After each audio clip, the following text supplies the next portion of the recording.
Think about watching a simple red ball bounce. It looks and feels completely seamless, a single, solid object moving smoothly through space. But your brain does not process a singular object. It fractures that ball into separate streams, sending color, shape, and motion to different regions.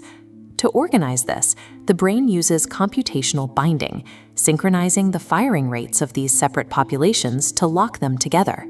This coordination is a triumph of information processing.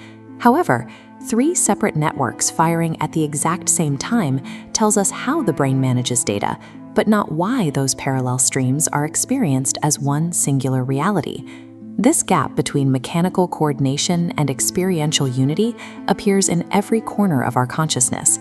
It suggests that our standard biological model of the mind is missing the very mechanism that makes experience a whole. Within a single sense, like vision, perfect timing helps the brain attribute features to an object. But no matter how tightly those neurons synchronize, they remain separate physical events. Coordinated action is not the same thing as experiential oneness. The problem sharpens when we look across the senses. A visual spatial grid and an auditory frequency graph use entirely different neurological codes. With no common representational ground, your mind integrates them. The brain performs a temporal recalibration, distorting the sound's timing to match a visual flash, snapping these incompatible signals together.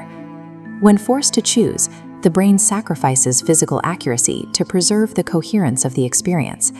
It prioritizes the feeling of a unified event over the actual timing of the world. Consciousness behaves as a design constraint.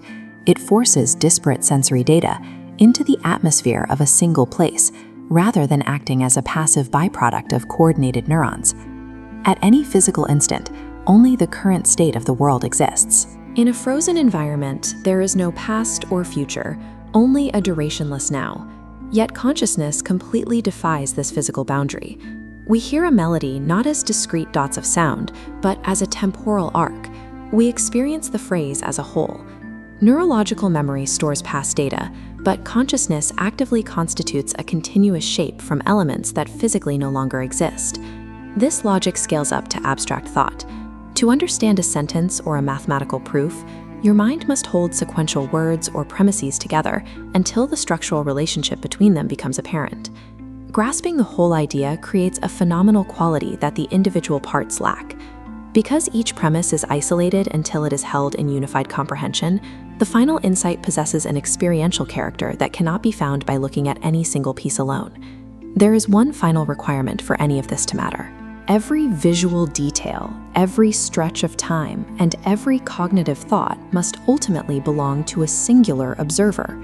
We can identify neural networks that handle self-referential data, but identifying a biological circuit for self-reference does not explain why there is an owner for whom these processes are unified.